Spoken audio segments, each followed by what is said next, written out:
అక్కడ ఆ పాపను బతికించింది నువ్వే కదా? నాకు నిజం చెప్పు, అతను కాదు కదా?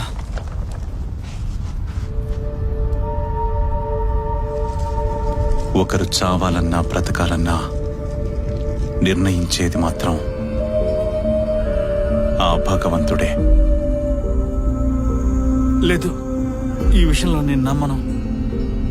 జమీల్, నీ సోదరుడికి ఎవరైనా ద్రోహం చేస్తే నువ్వు వాడికి సహాయం చేయి.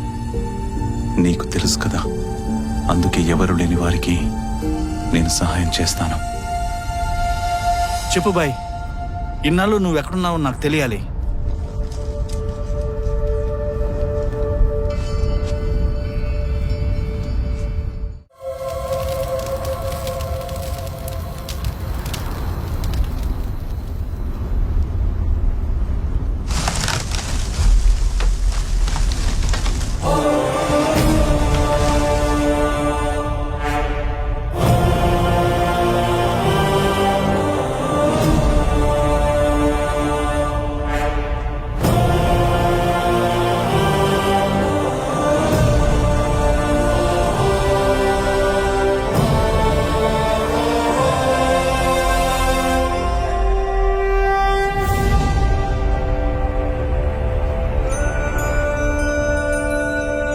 ఇప్పుడు నీలో ఉన్న శక్తికి ఒక ముఖ్య కారణం ఉంది.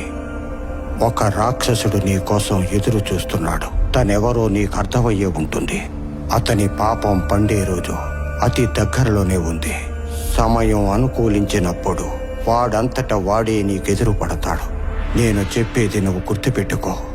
మేము నిన్ను రక్షించగలిగావంతే. నువ్వే ధర్మస్థాపన కోసం జన్మించావో ఆ ధర్మాన్ని ఆఖరి వరకు కాపాడుతూ ఉండు, ఒక మంచి ముస్లింలాగా. ఎందుకంటే ఇస్లాం కూడా ధర్మాన్నే కాపాడమంటుంది. అంతా ఒక్కటే.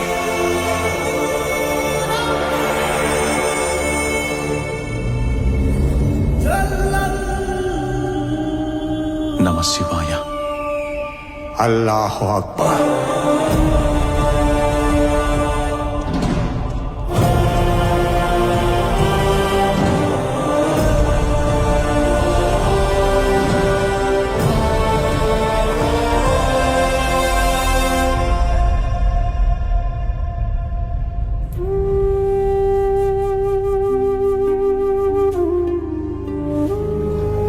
మనం ఇంటికి వెళ్ళిపోదాం.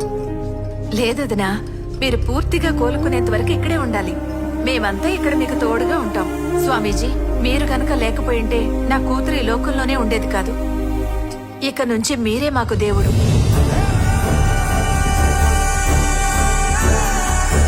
నమస్తే స్వామీజీ.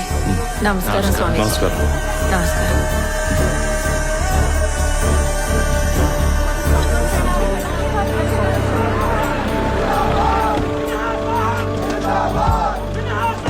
స్వామీజీ, స్వామీజీ, సార్ మిమ్మల్ని కలవడానికి వచ్చారు. స్వామీజీ నమస్కారం. స్వామీజీ, స్వామీజీ, మీ గురించి నేను చాలా విన్నాను.